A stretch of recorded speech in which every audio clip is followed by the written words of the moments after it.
성경 말씀 에베소서 1장 17절부터 19절까지를 보겠습니다.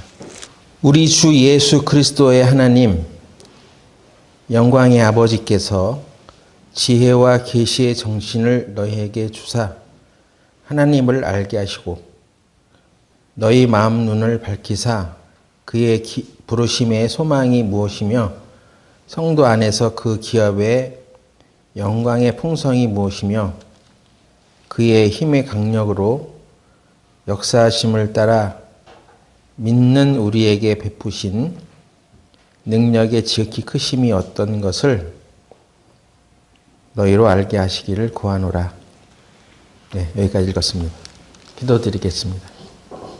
거룩하신 하나님 아버지, 오늘 이 아침에 우리가 한자리에 모여서 하나님의 말씀을 듣고자 합니다. 주께서 오늘 이 말씀 속에 있는 하나님의 성품을 또 하나님의 능력을 우리들에게 비춰주시고 이 말씀을 듣고 올바로 깨달음으로 인하여 주님의 능력이 우리 생활 가운데서도 나타날 수 있도록 인도하여 주시옵소서. 예수님의 이름으로 기도드렸습니다. 아멘. 바울이 기도한 내용 가운데는 하나님께서 우리에게 베푸신 것이 얼마나 큰 것인지를 알기를 원한다는 내용이 있습니다. 이것을 아는 것은 육신의 눈으로 보고 아는 것이 아니라 영의 눈으로 보고 알 수 있는 것이기 때문에 특별히 기도가 필요했습니다. 그렇기 때문에 영에 관한 눈으로 이것을 바라보지 못하면 우리는 그냥 인간적인 노력을 하다가 마치는 인생이 될 수밖에 없습니다. 영에 관하여 또 영적인 눈으로 그것을 볼 수 있으려면 인간의 오감이 아니라 한 가지 감각이 더 있어야 되는데 그것이 바로 믿음이라고 하는 것입니다. 인간에게는 육신적으로 알 수 있는 5가지의 감각이 있어요. 보고, 듣고, 냄새를 맡고, 맛을 보고, 또 감각적으로 느끼는 그런 오감이 있습니다. 근데 영에 관한 것들은 오직 믿음으로만 알 수 있기 때문에 믿음이라고 하는 특별한 감각이 있어야 하는 것입니다. 믿음이라는 한 여섯 번째 감각이 필요한 것은 하나님께서 우리에게 베풀어 놓으신 모든 은혜와 선물들이 영적인 세계에 베풀어져 있기 때문에 믿음이 없으면 그것을 알지 못하고 알지 못하게 되면 그 영 안에 부어져 있는 하나님의 축복과 은혜의 선물들을 받아갈 수 없습니다.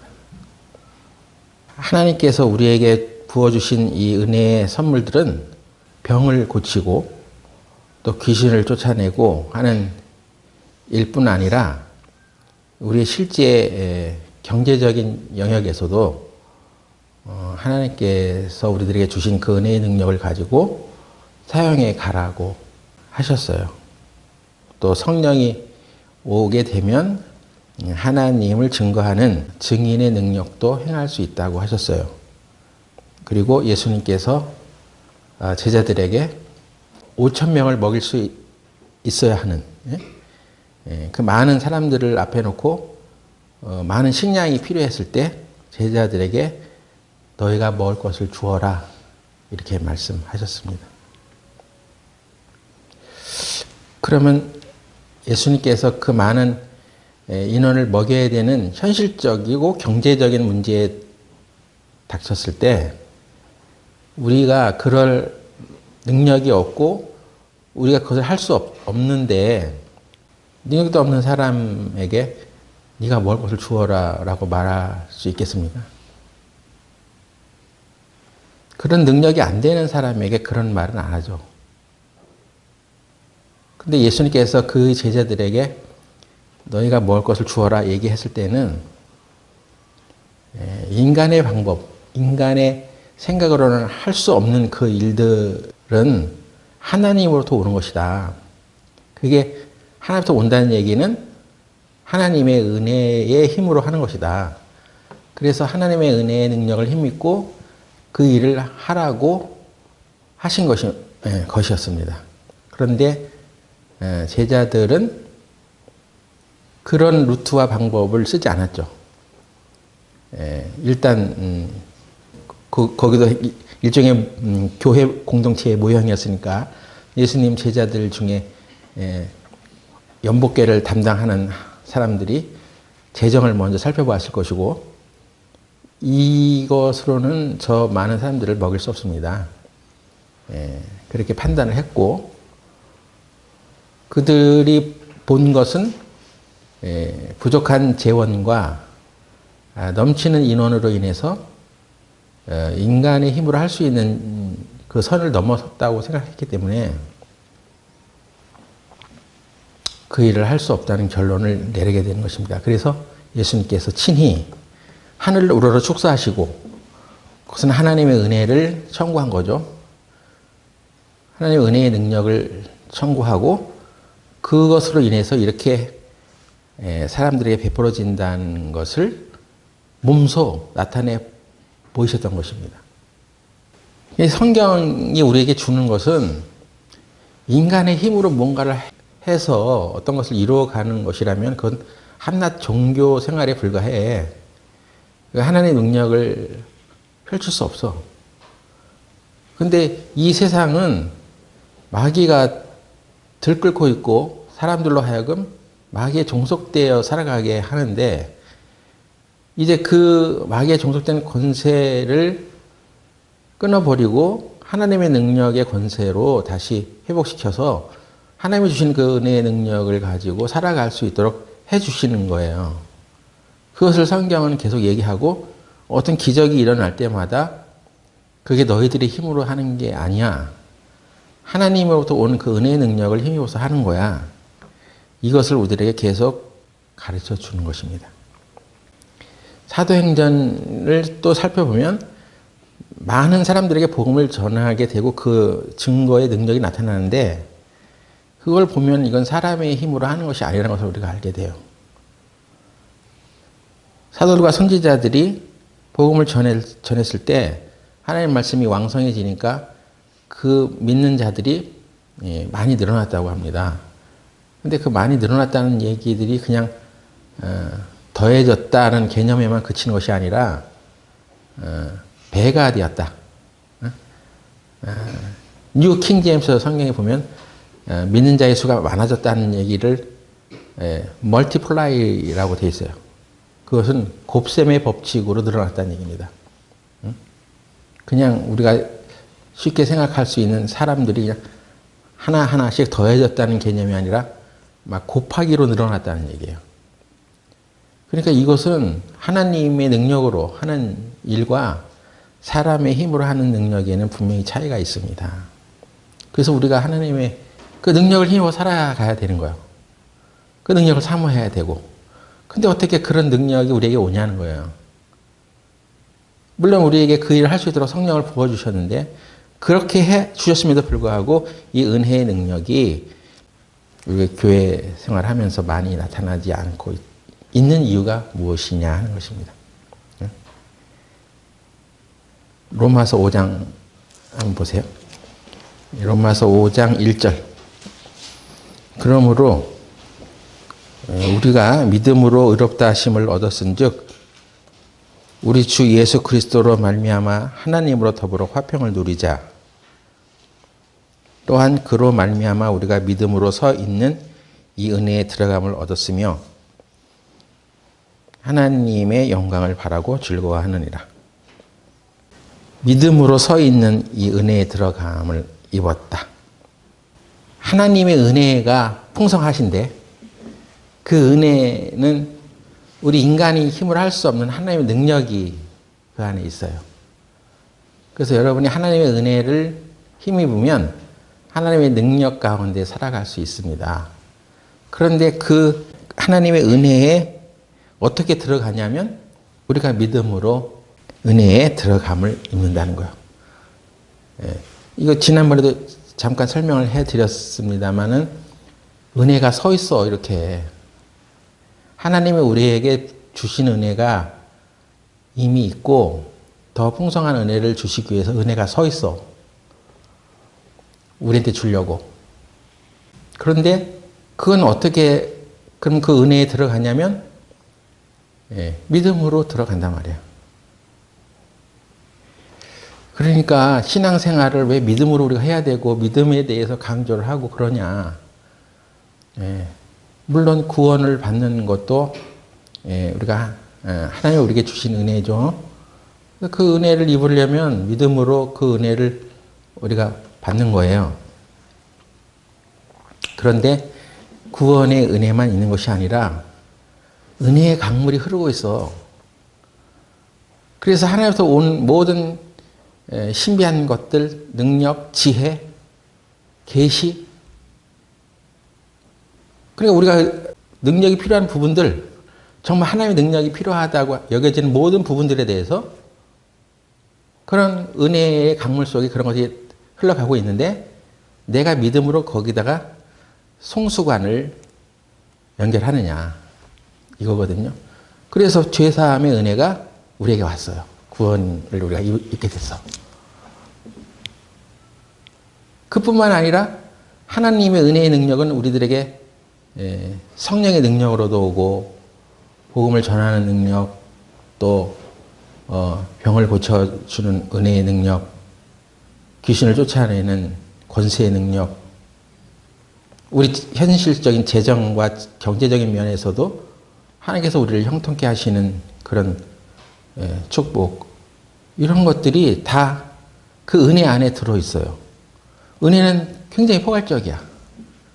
그러니까 하나님께 우리에게 주신 모든 것들은 은혜라고 하는 그 큰 흐름 속에서 이렇게 흘러가고 있는데 우리가 구원을 그렇게 은혜로 알고 믿음으로 그걸 받았던 것처럼 다른 영역에 있는 것들도 하나님의 능력이 필요한 모든 부분에 있어서 우리가 거기다가 우리가 믿음을 연결하느냐 하는 거야. 전기 재료 중에 퓨즈라는 것이 있어요. 그건 이렇게 얇은 철판에 줄같이 생겼어. 근데 높은 전압의 전기들이 이 외부로부터 이렇게 들어와서 가정에 들어올 때 그것을 우리가 쓸 수 있도록 그 큰 전기를 한꺼번에 다 쓸 수 없으니까 그 전압이나 이런 것을 낮춰가지고 220V, 100V로 이렇게 다운시켜서 우리가 거기다가 콘센트를 꽂아가지고 전자 제품들이 작동합니다. 근데 외부로부터 오는 그 전기는 굉장히 크죠. 220V가 아니죠. 막 1000V, 5000V 뭐 이렇게 큰 전기가 오는데 그걸 직접 쓸 수가 없잖아. 그랬을 때 그 변압기라는 그 장치를 통해서 그 전압을 다운시켜가지고 그렇게 우리가 일상생활에 필요로 할 수 있는 그런 전기로 쓸 수 있도록 해주는 것이 그 변압기 속에 있는 그 휴즈라는 게 있어.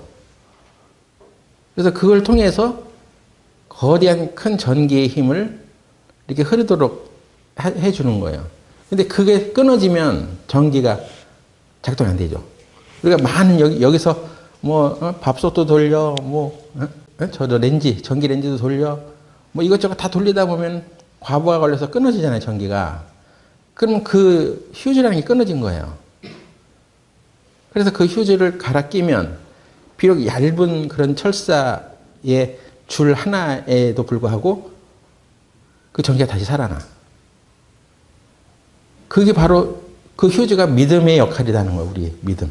믿음은 크고 작으냐가 중요한 게 아니야. 누가 믿음이 많고 적고의 차이가 아니야. 예수님이 바라보시는 그 믿음은 겨자씨 하나만한 믿음만 있어도 네가 이 산을 저 바다로 빠치우리라 했으니까 믿음이 많고 적고의 문제가 아니라는 것입니다. 제자들이 예수님께 우리에게 믿음을 더하소서라고 말했을 때도 예수님께서 하신 대답은 너희가 겨자씨만한 믿음이 있으면 이 산을 던져서 바다에 빠치우리라 하셨습니다. 믿음 많고 적고의 문제가 아니야. 내가 믿음이 많아지면 커지면 그런 일을 할 수 있겠지만 지금은 내가 믿음이 적어서 그렇게 못합니다. 이런 문제가 아니라는 거예요. 예? 그런 휴지 같은 믿음, 가늘 철사처럼 작은 부품이지만 그것이 연결됨으로써 큰 전기를 우리가 필요한 생활 전기로 바꿔 쓸 수 있는 것처럼 하나님의 크신 능력이 너무 커서 인간에게 그대로 그냥 오면 인간은 죽죠.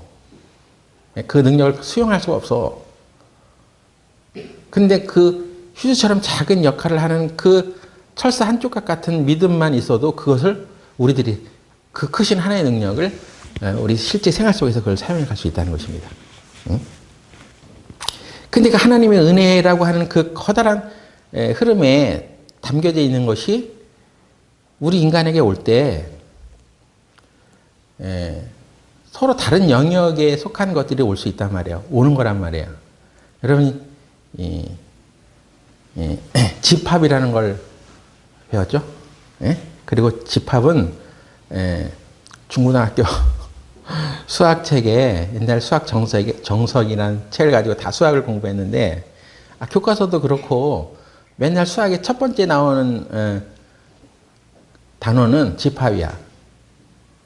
그래서 그 집합에 대해서는 학년 올라갈수록 맨날 수학 공부 좀 해봐야지 하면 딱 피면 집합이야. 맨날 집합만 듣다 하다가 고등학교 졸업해. 근데 그 집합에는 어떤 종류의 것들을 종류별로 또는 특성대로 이렇게 모아놓은 그런 집합이 있어. A라는 집합이 있고 B라는 집합이 있어. 근데 그 집합이 합집합이다 하면 A와 B를 다 합하는 거 아니에요. 근데 그것이 이렇게 교차되어 있으면 거기서 교집합이 나오고 이렇게 속해 있으면 그냥 그 A가 B가 동일한 집합이라고 배웠어요, 우리가. 그 집합의 개념을 잘 생각해 보세요. 은혜라고 하는 거대한 집합이 있는데 거기에는 죄사함이라는 집합이 있습니다. 죄사함, 구원받는 영역이 있어. 그리고 B라는 집합에는 하나님께서 우리에게 주신 능력의 집합이 있어. 근데 이것이 둘이 섞이면 안 되는 집합이야. 왜냐하면 구원은 독특한 거잖아요. 예? 하나님께서 우리에게 주신 어떤 능력 중에는 여러 가지 능력이 있는데 우리가 행할 때 하는 능력이 있어도 근데 그 모든 것들은 다 하나님의 은혜로 오는 것이지만 A와 B가 전혀 다른 집합인 경우에는 A가 B에 또는 B가 A에 속해 있다라고 말하면 안 되는 것들이 있단 말이에요. 모두가 은혜로 하는 것이지만 은혜의 집합에 들어있지만 A와 B는 분명히 구별이 돼야 되는 것이 있는 거예요. 큰 시내의 물이 흐르고 있는데 농사꾼이 어느 한 밭에는 밀을 심었어. 그리고 조금 더 밑에는 콩을 심었어. 또 그 밑에는 옥수수를 심었어. 그래서 농사를 짓는데 강줄기에서 밀밭이 있는 대로 수로를 파가지고 물을 보내. 그 농사가 잘 되겠죠? 또 콩이 심어져 있는 그 밭에 송수관을 뚫어놔. 그러면 콩 농사가 잘 되겠죠. 옥수수도 마찬가지고. 근데 밀과 콩과 옥수수가 다르잖아요. 예? 그냥 밀이 콩이고 콩이 옥수수야. 예? 그렇게 할 수 없잖아요. 분명히 다른 거죠. 다른 집합이에요. 그런 것처럼 죄사함이라는 구원, 죄사함이라는 영역과 거룩한 삶을 살게 하는 영역과 병 고치는 영역과 성령 안에서 우리가 성령의 능력으로 행하는 어떤 결과들을 이런 것은 섞여서는 안 되는 것들이 있어요. 구원에는 인간의 노력이 하나도 들어가면 안 된다고 했어요. 예? 거기에 내가 할례를 행해야지 구원을 받는 것이라는 것을 집어넣으면 문제가 생긴단 말이에요. 그러면은 할례를 남자에게만 주었잖아요. 예수님이 흘리신 피로 내가 구원을 받는다. 그것만 딱 있으면 문제가 안 되는데 거기에 할례를 행해야지 구원을 받는 거야. 그게 온전한 구원이야. 이렇게 얘기하면 어떤 문제가 생기냐면 그건 남자들만 구원받는 거야? 여자들은 할례를 안 받으니까 여자는 어떻게 되는 거예요? 이런 문제가 생기는 거예요. 물론 여자도 할례를 받는 아프리카 부족들이 있다고 해. 근데 성경 말씀에 구약부터 할례에 대한 규례에 대해서 얘기하기를 남자의 양피를 배워라 했어. 그러니까 여자는 언급되어 있지 않단 말이에요. 그죠? 그런데 할례를 행해야지 구원을 받는다. 이게 쏙 들어오면 여자들은 그럼 우리는 할례를 안 받는데 받으란 말도 없고 그럼 우리는 어쩌란 말이요. 그래서 그 구원의 온전한 복음이 이상해지는 거죠. 인간의 어떤 행위가 그 안에 뭐라도 들어가면 이거 문제가 생긴단 말이에요. 그러니까 구원, 죄사함이라는 부분에는 그건 온전히 그것만 있어야 되는 거야. 다른 어떤 것이 섞이면 안 돼. 하나님께서 우리에게 주신 병 고침에 관한 것도 마찬가지예요. 그것도 고귀한 영역이야. 근데 그것이 구원, 죄사함에 들어가 있을 수가 있어. 섞여도 문제가 안 되는 것도 있지만 거기에 인간이 뭘 해야 된다는 것이 들어가면 이건 섞이면 안 되는 거야. A집합, B집합, C집합이 고유의 특성이 있는 것처럼 밀과 콩과 옥수수가 다른 것처럼 모든 것은 하나님의 은혜로부터 오는 것이지만 그 독특한 영역이 서로 섞이면 안 되는 것들이 있어. 그래서 우리가 하나님의 은혜를 힘입어 나아갈 때 거기에 이건 온전히 하나님부터 오는 것이라는 것을 철저히 알아야 돼. 거기에 우리의 어떤 행위와 노력이 첨가되어야지 그것이 온전한 것이라고 말하면 문제가 생긴단 말이에요. 우리가 그것을 조심해야 됩니다. 그래서 하나님부터 오는 모든 은혜에 관한 것들은 믿음으로 다 그것에 들어가게 되어 있는 거예요. 근데 사람들이 구원을 받았어. 죄사함의 영역에서는 은혜로 받았어. 근데 하나의 능력을 받는 그런 부분들에 대해서는 우리가 또 어떤 노력을 해서 거기에 참여를 해야지 그걸 받는 것처럼 이렇게 생각을 하기 때문에 은혜로 시작했다가 율법으로 마치는 생활이 될 수 있단 말이에요. 그래서 하나님의 은혜에 들어간 이유 하나는 믿음이요. 그래서 믿음은 은혜라고 하는 것에 접촉되는 그런 파이프와 같아요. 송수관과 같아요. 은혜의 강을 그 물을 우리가 받아들이는 믿음으로만 그렇게 하게 해놨어. 그러니까 우리가 신앙생활을 이제 은혜로 구원을 받았으니까 신앙생활도 이제 그럼 내 힘으로 한번 해볼까 해서 막 이렇게 하면 이게 틀어지는 거예요. 이 신앙생활 자체가 안 되는 거예요. 그래서 오히려 구원받지 못했을 보다 더 강한 종교적인 부담을 가지게 되고 믿음이 없이 하는 것이니까 자기 힘으로 하다가 결국 하나님 앞에 믿음이 없이는 기쁘시게 못한다고 했는데 믿음 없이 하다 보니까 하나님도 그렇게 기뻐하지 않는 거죠. 그래서 바울이 하나님께서 우리에게 은혜로 주신 것들을 그 은혜의 풍성한 것들이 무엇인가를 알기를 그냥 알아라 이렇게 말로만 가르친 것이 아니라 그거를 기도했단 말이야. 이 영적인 영역에서 이것이 풀어지지 않으면 알 수가 없기 때문에 그랬던 것입니다. 그리고 성도들에게 특별히 부탁했던 것이 바로 하나님의 은혜의 말씀을 잘 깨달으라고 부탁을 했죠. 사도행전 20장 32절 보세요. 사도행전 20장 32절 지금 내가 너희를 주와 및 그 은혜의 말씀께 부탁하노니 그 말씀이 너희를 능히 든든히 세우사 거룩하게 하심을 입은 모든 자 가운데 기업이 있게 하시리라. 그러니까 바울이 에베소 교회의 장로들에게 그 마지막 설교를 하기를 하나님 말씀께 그냥 부탁한다 이렇게 말하지 않고 은혜의 말씀이라고 딱 규정을 해줬어. 은혜의 말씀께 너희를 부탁한다. 그 말씀이 무슨 말씀? 그 은혜의 말씀이 너희를 능히 든든히 세우고 기업이 있게 한다. 어떤 열매가 맺어진다는 거야. 은혜의 말씀. 은혜의 말씀은 뭡니까? 하나님께서 너에게 필요한 모든 것들을 거저 주셔. 그리고 거저 주셨어. 그래서 네가 이 말씀을 통해서 하나님의 은혜를 발견하고 그 말씀을 따라 살아가면, 물론 살아가는 것은 자기가 살아가야지. 근데 뭐에 입각해서 살아가냐? 하나님의 말씀을 통해서 그 은혜를 힘입고 그 은혜의 힘에 의해서 살아가면 넌 네 삶에 기업이 있어. 누려 그거를. 이런 의미거든요.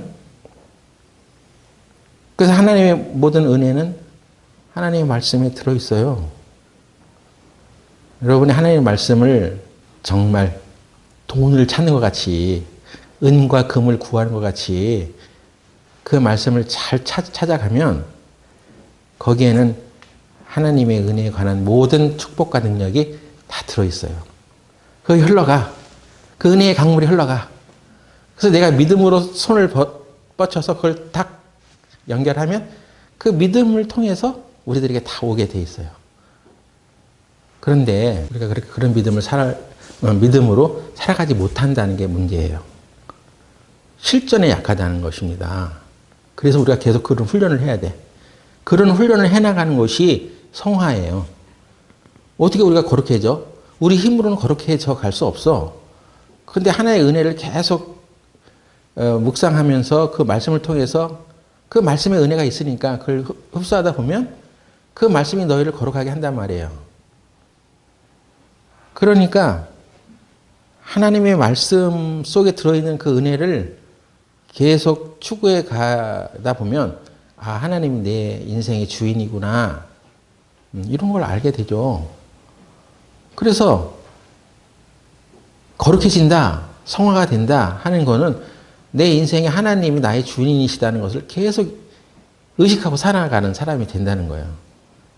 그것을 의식하지 않고 살아가는 사람들은 그냥 내가 이렇게 막 살아도 내 마음대로 그냥 내가 하고 싶은 대로 살아도 나는 구원을 받았으니까 뭐 문제가 있어 하면서 자기 의지대로 그냥 자기 계획대로만 살아가거든요. 근데 하나님이 항상 나의 주인이셔. 그리고 내 인생의 주인 되시기 때문에 하나님이 인도하시는 대로 나는 살아갈 거야 하는 이 마음이 계속 커지고 그게 주장되고 항상 그런 것이 내 마음에 주장되어 가는 사람은 거룩해져 가는 삶을 살아갈 수밖에 없어요. 그래서 인간 스스로가 자기 힘으로 거룩해져 가는 것이 아니고 하나님의 그 은혜의 힘으로 이렇게 살아가다 보면 어느 순간인가 하나님 내 마음에 더 크게 주장이 되니까 그 사람은 거룩한 삶을 자연스럽게 살게 되는 것입니다. 이게 성화요. 근데 이게 처음부터 그렇게 못 사니까 점점 우리가 이제 성장해 가야죠. 그래서 점점 더 거룩한 삶을 살아가게 돼 있잖아요. 그런데 과연 실제적으로 우리가 실제 생활에서 우리가 듣고 보고 배운 거를 잘 활용해야 되는데 예수님께서 제자들을 가르칠 때 제자들은 훈련을 시켰던 것입니다. 마가복음 4장 보세요. 마가복음 4장 33절 예수께서 이러한 많은 비유로 저희가 알아들을 수 있는 대로 말씀을 가르치시되 비유가 아니면 말씀하지 아니하시고 다만 혼자 계실 때 그 제자들에게 모든 것을 해석하시더라. 예수님께서 분명히 제자들에게 가르치셨어요. 비유로 가르쳐 주시고 그 비유가 어떤 뜻인지를 따로 별도로 제자들에게 이제 가르쳐 주셨다고 합니다. 그래서 마가복음 4장 그 33절 이전에 있는 말씀들을 뭘 제자들에게 가르쳤냐면 씨 뿌리는 비유에 대해서 가르쳐 주신 거예요. 여러분은 제가 언젠가 설교 시간에 예수님의 이 씨 뿌리는 비유를 진정으로 깨달았다면 그 사람은 생활이 달라진다고 했습니다. 아주 막강한 이 파워가 있다고 했어요. 이 말씀 씨 뿌리는 비유가. 여러분은 씨 뿌리는 비유가 뭔지 다 들어서 알고 있어. 거기엔 좋은 밭이 있고 열매 맺지 못하는 밭이 있어. 뭐 이런 얘기, 길가에, 돌밭에, 가시덤불에, 좋은 밭에, 뿌리는 씨에 대해서. 그것을 예수님께서 제자들과 또 무리들에게 이제 가르치셔서, 그럼 제자들도 배웠겠죠? 근데 이 마가복음에 기록된 말씀이 마태복음에도 또 비슷하게 있는데, 예수님께서 가르치시고 그것을 제대로 깨달은지를 물어보시는 장면이 있어요. 마태복음 13장 51절. 이 모든 것을 깨달았느냐 하시니 대답하되 그러하오이다. 그럼 예수님께서 이 모든 것 가르치신 그게 마태복음 13장에 보면 씨 뿌리는 비유를 가르치셨어. 이 마가복음 4장에 기록되어 있는 씨 뿌리는 비유를 마태복음 13장에 이제 기록되어 있어요, 동일하게. 그러니까 여기서도 이제 씨 뿌리는 비유에 대해서 말씀하시고 가르치셔서 그 제자들에게 야, 이게 무슨 뜻인지 깨달았어? 그랬더니 제자들이 네, 깨달았어요. 알았어요. 여러분들도 설교를 들었어? 어? 그 제가 가끔가다 물어봐. 잘 들었어? 뭘 깨달았어? 네, 이런 걸 깨달았어요. 깨달았죠? 분명히 알아들었을 거야. 그래서 이제 넘어갑니다. 저는 넘어가는데 예수님은 여기에 그치지 않았단 말이에요. 네가 진짜 깨달았어? 그러면 너가 깨달은 것이 정말인지 아닌지 네 생활 속에서 한번 테스트해 볼게. 이것입니다. 그런데 마태복음 13장 51절 이후로 이렇게 쭉 읽어보면 다른 일로 이제 다른 대목으로 넘어가. 근데 마가복음 4장을 다시 보세요. 마가복음 4장에는 그거 깨달았다고 하는 제자들에게 어떤 사건이 일어납니다. 마가복음 4장 다시 보세요. 4장 33절부터 다시 읽어볼게요. 예수께서 이러한 많은 비유로 저희가 알아들을 수 있는 대로 말씀을 가르치시되 비유가 아니면 말씀하지 아니하시고 다만 혼자 계실 때에 그 제자들에게 모든 것을 해석하시더라. 35절 그날 저물 때 제자들에게 이르시되 우리가 저편으로 건너가자 하시니 그날 저녁에 제자들에게 우리가 저편으로 건너가자 이렇게 말씀을 하십니다. 근데 그래서 예수님과 함께 이제 무리가 예수를 배에 계신 그대로 모시고 배를 타고 가는데 막 광풍이 일어가지고 배가 막 깨질 정도야. 근데 예수님께서 그 배에서 주무시고 계셔. 그랬더니 제자들이 우리가 이렇게 죽게 된 것을 돌아보지 않으십니까? 하면서 그냥 혼비백산하고 우왕좌왕하면서 하니까 예수님이 깨어서 바람을 꾸짖으시고 바다더러 잠잠하라 고요하라 하시니 바람이 그치고 아주 잔잔해졌습니다. 40절 마가복음 4장 40절 이에 제자들에게 이르시되 어찌하여 이렇게 무서웠느냐 너희가 어찌 믿음이 없느냐. 이거를 이제 자기들이 깨달았다며 하나님의 말씀을 그 씨 뿌리는 비유를 통해서 어떤 상태로 말씀을 받아들이냐에 따라서 그 결과가 달라진다고 하는 것에 대한 그 비유를 가르쳐 주시고 그걸 깨닫느냐 했더니 깨달았다며. 깨달았어. 그렇게 대답했어. 근데 그런 어떤 특별한 위험한 상황이 이제 처해지니까 거기에서는 자기가 예수님의 말씀을 들은 것이나 믿음에 관한 어떤 행동들이 나오지 않아. 그래서 예수님께서 너희가 어찌하여 믿음이 없느냐. 이거는 책망이잖아요. 예수님은 제자들이나 사람들에게 너희가 얼마나 많은 죄를 졌어 이것들아 하고 그 죄를 꾸짖으시 적이 없어. 그것에 대해서는 어떤 책망을 하지 않았어. 오히려 그 죄인들을 용서하시고 죄를 사함받게 하시고 그리스도로 오셨기 때문에 그들의 죄를 불쌍히 여기시고 그들의 죄를 담당할 것에 대한 어떤 희망의 메시지를 전해주셨습니다. 그런데 믿음이 없는 것에 대해서는 책망을 하셨습니다. 여러분이 이걸 잘 알으셔야 돼요. 여러분이 믿음 없이 살아가는 것을 야 나는 그래도 경건하고 거룩하게 살아. 그런 윤리적인 도덕적인 어떤 차원에서만 자기 자신을 생각하고 믿음 없는 것에 대해서는 하나님께서 불쌍히 여겨주시겠지 하고 이게 아니라고 생각한단 말이에요. 근데 예수님은 우리가 믿음 없이 살아가는 것에 대해서는 책망을 하십니다. 이게 더 문제야. 믿음 없이 살아가게 되면 우리가 구원을 받았을 때도 믿음으로 받은 것처럼 구원받고 난 이후에도 우리의 생활이 하나님의 은혜에 힘입어서 하나님 모든 것을 우리들에게 주셔. 하나님이 무한하고 완전하신 분이야. 그분은 온전하신 분이고 모든 능력이 그 안에 다 있어 하고 우리가 믿음을 가지고 살아가야 되는데 살아갈 때는 구원받고 나서 살아갈 때는 그렇게 못 살아. 왜? 믿음이 없어서. 믿음이 없어서. 예? 그러면 그 생활을 회개하지 않으면 그거 주님 오실 때까지 그렇게 살아가는 거예요. 예? 그래서 이 교회 안에서도 장로되고 뭐 오래된 사람들조차도 교회의 사정을 보고 우리 믿음이 필요하다 이때쯤 그래서 정말 믿음으로 어떤 헌신을 해야 될 어떤 위치에 있는 사람들이 다른 사람 보고 그 일을 하라고 하고 나는 왠지 그거에 믿음이 없어서 자기는 안 해. 그리고 좋은 도피구를 제시해. 나는 그런 믿음이 없어서. 아주 악한 거예요, 이것은.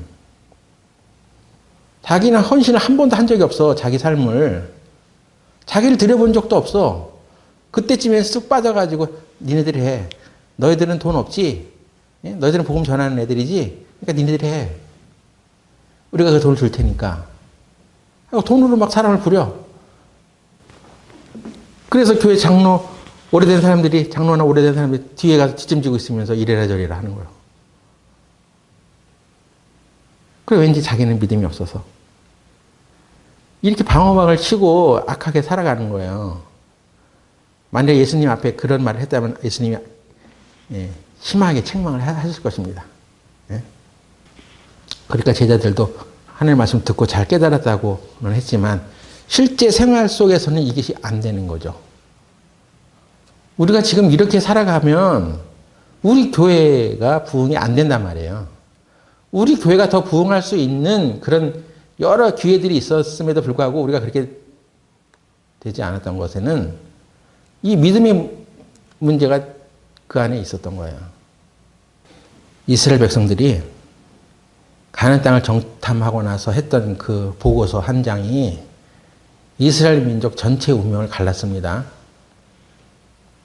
그래서 12명이 정탐을 갔는데 그들은 다 백성들의 유사들이었어. 지도자들이었어. 리더들이었어. 그 중에 10명은 이건 안 된다. 왜 안 돼? 그 이유는 이게 눈으로 보니까 이게 안 되는 거야. 우리보다 더 큰 신장을 갖고 있고 그들의 무기는 철기 문화를 갖고 있고 우리 무기는 청동기야. 청동기도 들어갈까 말까 하는 그런 수준의 무기야. 그러니까 이걸 대적할 수 없다는 현실적인 판단이 딱 들어섰죠. 그래서 안 된다고. 우리는 그 일을 할 수 없다고. 보여지는 것을 현실적인 문제를 가지고 아주 객관적으로 말했습니다.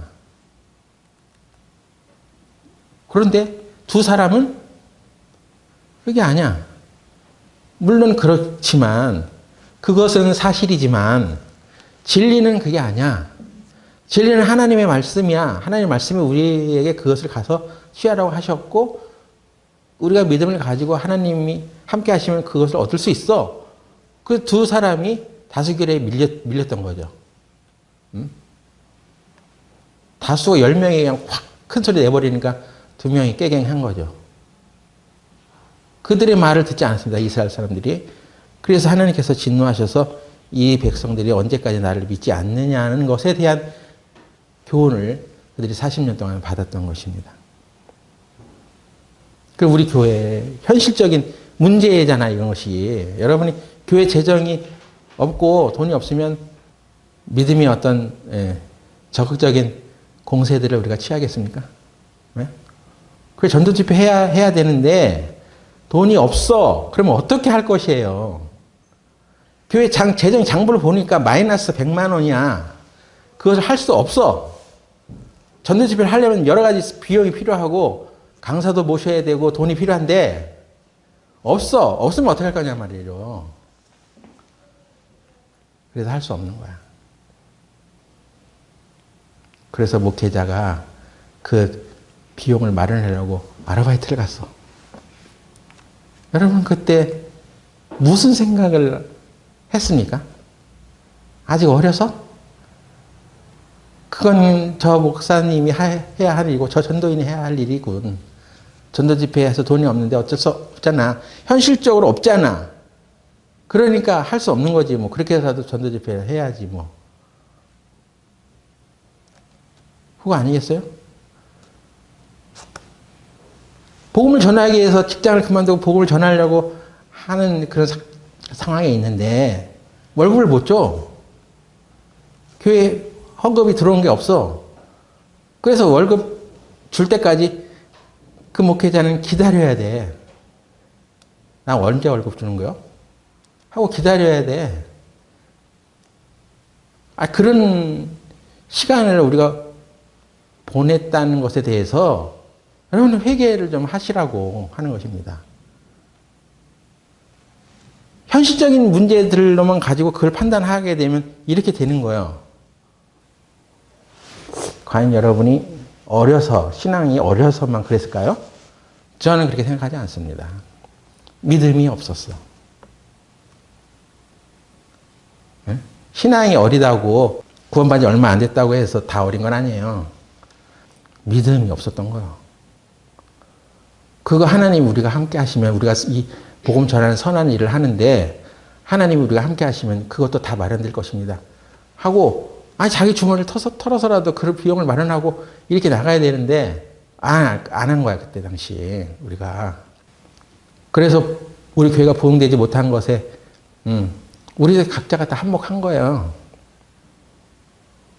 우리 청년들은 어려서부터 교회 안에 이제 묻어서 살아오면서 많은 것을 배워야 되는데도 불구하고 이것도 안 배워. 이 나이가 차 들어가면 그런 거 알아야지. 교회가 어떻게 돌아가고 복음을 전하기 위해서는 어떤 문제들이 필요하고 어떤 것들이 되어야 하는지 생각해야죠. 이건 그냥 어른들이 하는 얘기고 난 마냥 어린 거야 그냥? 예? 나이가 30살 다 돼가는데도 그냥 내 문제가 아니야? 그렇게 해서는 믿음이 자라지 않아요. 믿음은 들으면서 난다고 하는데 듣지도 않지. 여전히 아무것도 달라지지 않아. 하나님이 우리에게 주시는 모든 은혜들은 믿음으로 그것을 얻어가게 해놨는데 믿음은 그냥 그대로야. 창세기 22장 보겠습니다. 창세기 22장 4절 제3일에 아브라함이 눈을 들어 그곳을 멀리 바라본지라. 이에 아브라함이 사환에게 이르되 너희는 나귀와 함께 여기서 기다리라. 내가 아이와 함께 저기 가서 경배하고 너희에게 돌아오리라 하고. 아브라함이 번제 나무를 취하고 아들을 끌고 이제 모리아산으로 하나님께서 모리아산에서 자기 아들을 드리라고 하는 그 명령을 따라서 올라갑니다. 그런데 창세기 22장에 아브라함이 자기 아들 이삭을 번제로 드리는 그런 액션을 하는 이 장면은 아브라함이 많은 그래도 실수와 잘못도 있었죠. 그동안 비겁한 면도 있었어. 그리고 자기 계획도 있었어. 그런 과정들을 겪으면서 이제 창세기 22장에 아브라함이 자기 아들을 번제로 드리는 이때는 그런 것을 통해서 하나님이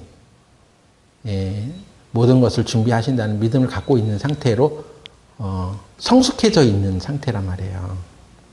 여기에는 아브라함이 그거 드리기 싫어가지고 그냥 막 겁을 내고 하는 그런 상태가 아니에요.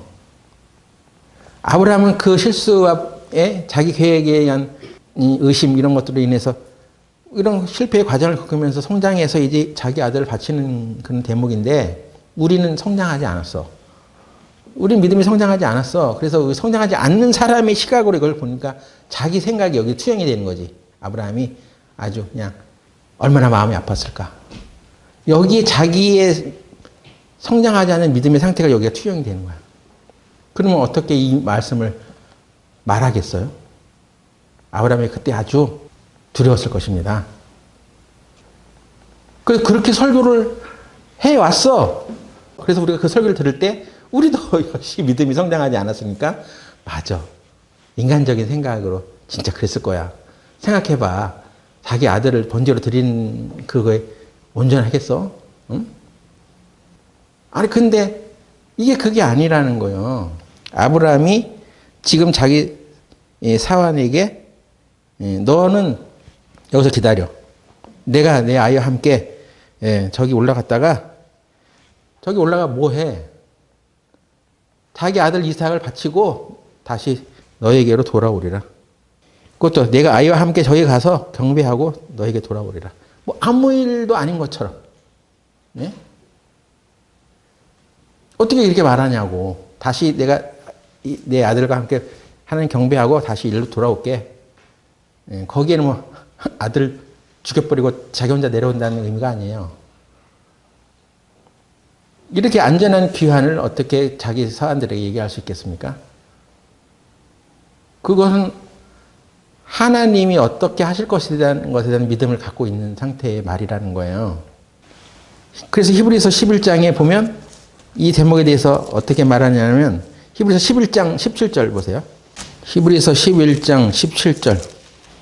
아브라함은 시험을 받을 때 믿음으로 이삭을 치렀으니 저는 약속을 받은 자로 돼 그 독생자를 드렸느니라.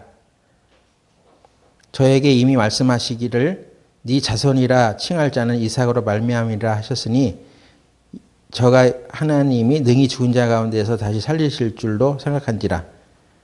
비유컨대 죽은 자 가운데서 도로 받은 것이니라. 그러니까 아브라함은 이게 자기 아들 죽여버리고 내려오는 그런 게 아니다. 하나님은 이미 말씀하신 것 너의 후손으로 인하여 네가 복을 세계 만방에 전할 것이다. 그 너의 후손이 바로 이삭을 말하는 것이라는 것을 알았고, 예? 자기 계획에 의해서 난 이스마엘이 아니라 이삭이라는 아들을 통해서 하나님께서 후손을 더 번성하게 하실 것을 알았고, 그렇다면 하나님께서 이 이삭을 드리라고 했다면 하나님은 그 죽은 자 가운데서 다시 살리실 줄을 믿은 거예요. 그러니까 이거 드려 말어 하면서 뭐 질질 짜면서 그렇게 한 게 아니란 말이에요. 그래서 그런 믿음이 있었기 때문에 약속을 은혜로 받는 거예요. 그 은혜를 받게 되는 거예요. 은혜에 접속하는 유일한 길은 하나님의 계시된 말씀이야. 우리가 믿으면 그 결과를 능력으로 얻어. 실제 생활에서 이렇게 되냐는 것입니다. 물론 아브라함도 처음부터 그냥 하나님 만났을 때 그렇게 되지는 않았다는 것을 보여주잖아요. 그 히브리서는 그의 완성된 믿음에 대해서 얘기하는 것입니다. 이제 때가 됐고 좀 성장할 나이가 됐으면 이런 믿음을 가지고 살아야 되지 않겠어? 예? 하는 거죠. 그러니까 믿음 없는 것에 대해서 그 항변하면 안 되는 것입니다. 내가 지금 이 하나님의 말씀을 통해서 이 은혜를 입었던 사람들이 다 하나님의 말씀을 믿음으로 다 그걸 얻어갔다는 것을 우리에게 전해주는 것인데, 예? 우리는 믿음의 성장에 대해서 하나도 생각 안 하고, 믿음이 없이 행한 것에 대해서 반성도 안 하고, 돌이키지도 않고, 그냥 20년 전, 30년 전 그 모양 그 꼴 그냥 그대로 우리가 살아간다면 이게 뭐가 달라질 게 있겠냐는 것입니다. 우리가 믿음으로 정말 구원을 받은 자라면 나머지 하나의 능력도 믿음으로 우리가 받아가야 되는 거예요. 하나님은 하나님의 능력을 통해서 우리들에게 무궁무진한 기업의 영광, 풍성 그런 것을 넣어놨어. 근데 우리 실제 생활에서의 평안과 평강과 풍부함, 모든 병고침, 귀신을 쫓겨나가게 하는 그런 모든 능력, 전도를 하는 능력조차 성령이 임하시면 그런 권능을 받게 된다고 했는데 그러면 그것을 믿음으로 받았냐 말이에요. 성령을. 성령의 충만을 받으셨어? 성령은 충만하게 더 받아가야 돼. 스데반이 은혜와 그 성령이 충만한 상태로 백성들을 향하여 담대히 하나님의 말씀을 전했습니다. 돌을 맞는 가운데서도 그게 아픔으로 느껴지지 않았어. 그간에 그 눈이 열려서 하나님 아들 그리스도가 보좌에서 서 있는 것을 보았다고 합니다. 은혜와 성령이 충만한 거예요. 그는 왜 은혜와 성령이 충만했어? 하나님께서 자기에 주신 것들에 대한 믿음이 있었습니다. 은혜를 힘으로 한 얘기는 하나님 감사합니다. 하나님 은혜입니다. 이런 말로만 하는 게 아니라 하나님의 은혜로 우리에게 주시는 것들이 있단 말이에요. 거기에 대해서 우리가 믿음을 가져야지 그게 오는 거야. 믿지는 않으면서 하나님의 은혜에 대해서 아무리 말해봐야 그건 뜬구름 잡는 거지. 예? 감사하지. 하나님께서 우리에게 은혜를 내려주셨어. 근데 은혜로 주신 것들에 대해서도 우리가 그걸 믿냐는 거예요. 구원만 믿어. 죄 사함만 믿어. 근데 그 능력이 필요한 부분들에 대해서는 우리가 안 믿어. 그것은 내가 해야지 되는 부분들이지 어떻게 하나님의 은혜의 능력이 나에게 전달되냐 말이야. 그건 믿음으로만 오는 거야. 그러니까 우리가 생활하면서 이런 영역, 실제적인 영역이 닥쳤을 때 이것도 하나님께서 해놓으셨다는 그런 믿음을 가지고 나아가야지 그 은혜 속에 들어있는 능력이 우리에게 오는 거지. 그 은혜 속에 들어있는 풍성함이 우리에게 오는 거지. 여러분은 계속 주판 튕기고 있을 것입니까? 이스라엘이 가나안 땅에 들어가냐 마냐를 현실적인 문제를 가지고 그걸 가지고 결론을 내린 거예요. 거기는 하나님이 하신 말씀, 은혜로 그들에게 주신 말씀, 너희들이 가. 이미 그 땅을 너희들에게 주었어. 그랬으니까 너희들이 가서 얻어. 그러니까 현실적인 문제 다 치우고 하나님의 말씀을 의지해서 가야 했는데 그 가지 못한 사람들의 입김이 더 세니까 40년 동안 그것을 훈련받아 했듯이 우리 인생에 신앙생활 하는 가운데 구원받은 하나님의 백성들이 이 복음을 전하는 일을 위해서 이 교회가 남겨져 있는데 그 일에 대해서 그냥 여전히 갖고 있는 우리 재원만 생각하고 없잖아. 없어. 이것도 빌려야 돼. 이걸 못 갚어. 이런 생각만 하고 있는데 그 현실적인 면만 가지고 이야기하고 있는데 예수님이 제자들에게 너희가 먹을 걸 주어라 하는 말이 들어오겠어요? 역시 우리도 이거 안 됩니다.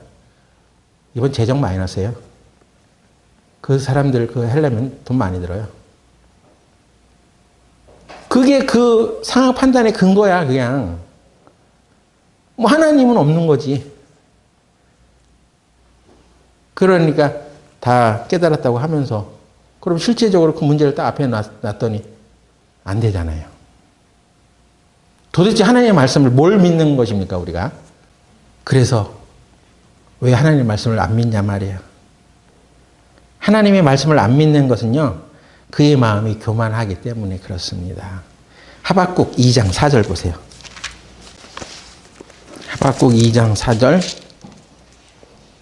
보라, 그의 마음은 교만하여 그의 속에서 정직하지 못하니라. 그러나 의인은 그 믿음으로 말미암아 살리라. 의인은 믿음으로 말미암아 산다고 했습니다.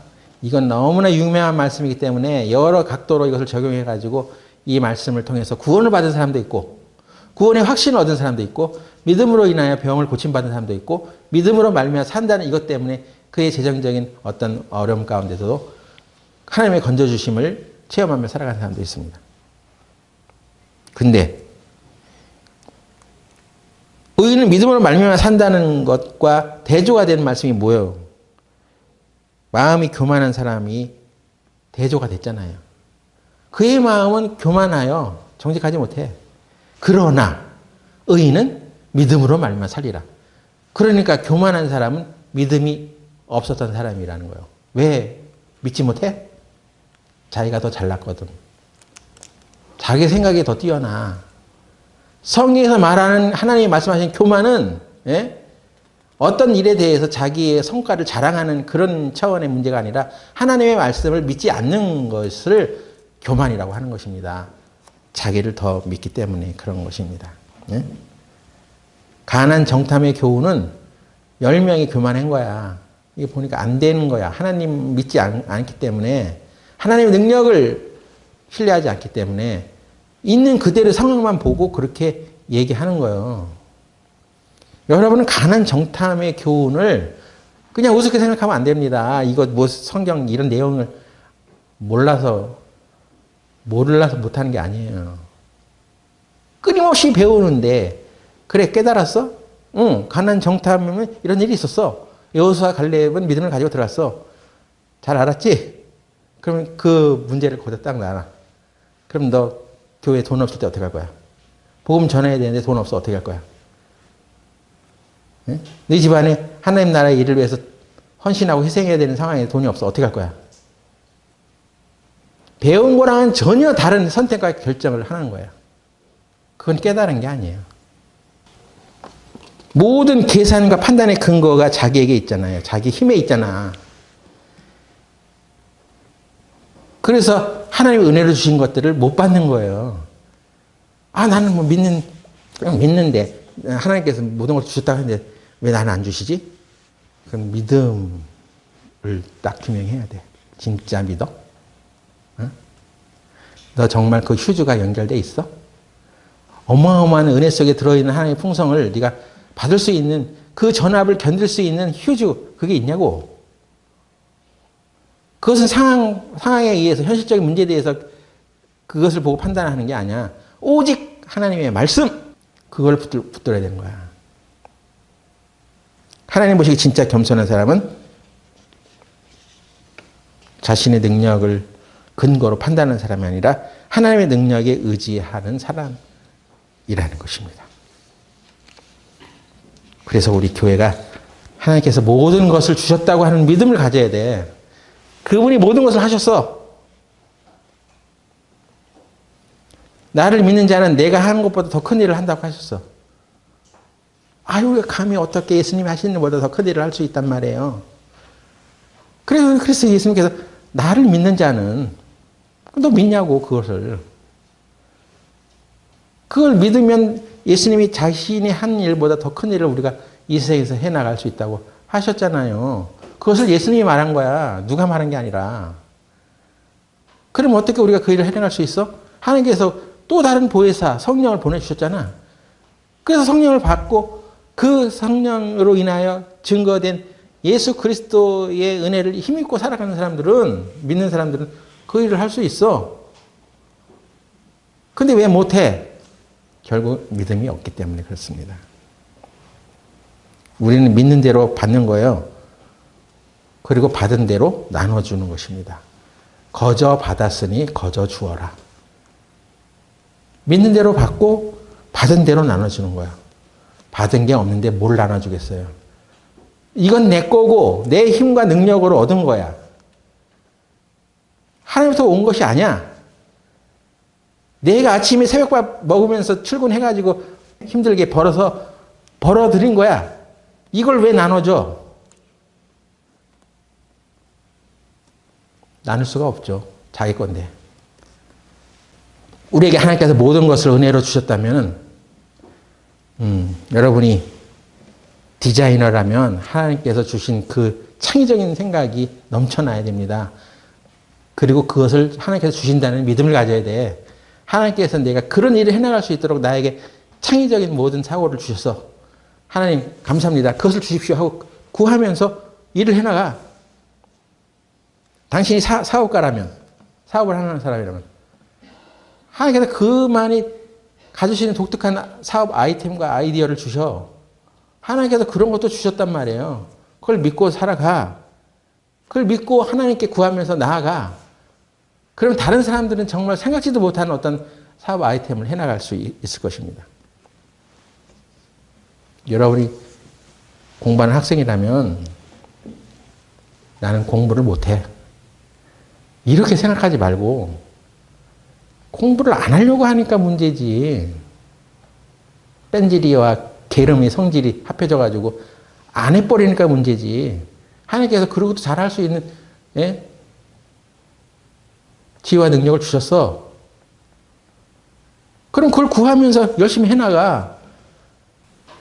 여러분이 직장인이라면 직장에서 가장 창의적이고 혁신적인 일을 해나가면서 살 수 있습니다. 왜 안 해? 그런 건 난 부족하다고 생각하고 안 하는 거야. 하나님께서 이미 다 주셨어. 믿는 대로 받고 받은 대로 나누어 주는 것입니다. 우리 교회가 이 원리를 그냥 알았어. 아는 데만 알지도 못했을 때도 있었지. 근데 알았다는 것 자체도 참 놀라운 거지만 그럼 실제 그 생활에서 그걸 해라고 하는 것입니다. 그게 믿음이 행동하고 함께 하는 거지. 네? 하나님께서는 우리가 하나님의 은혜 속에 들어가 있는 모든 것들을 우리가 다 누려가기를 원해. 재정의 영역에서도 하나님께서 풍성한 강을 흘려보내고 있어. 내가 믿음으로 그걸 안 해. 믿음으로 연결되면 받고 그 받은 대로 나누게 돼 있습니다. 믿음으로 연결되지 않아. 이건 내 거고. 내가 가지고 있는 것은 꽉 막고 있어. 하나님께서 주신 것이라고 전혀 생각하지 않아. 그러면 어떻게 나누겠어요? 그래서 오늘 우리가 이 말씀들을 살펴보면서 하나님은 은혜로 우리에게 무궁무진한 다양한 영역에 있는 것들을 풍성하게 부어주셨어. 그래서 그리스도인들이 이제는 세상에 힘없이 살아가는 것이 아니라 그것을 얻어서 풍성하게 나누고 누려가기를 원하십니다. 이 원리를 하나님 앞에 잘 깨달을 수 있기를 바랍니다. 기도하고 마치겠습니다. 하나님, 우리가 하나님께서 우리에게 베풀어 주신 은혜에 관한 것들에 대하여 오로지 이 믿음으로만 얻을 수 있도록 해놓으신 것을 발견할 수 있도록 도와주시옵소서. 그리고 실제 생활에서도 이런 원리들이 적용이 되어지고 그 일들이 일어날 수 있도록 믿음을 더하소서. 겨자씨만한 믿음만 있다면 우리가 이 산을 옮겨 바다로 던질 수 있다고 하셨습니다. 하나님의 말씀을 듣고 믿는 가운데 우리의 믿음이 더해지기를 바라오며 예수님 이름으로 기도드렸습니다. 아멘.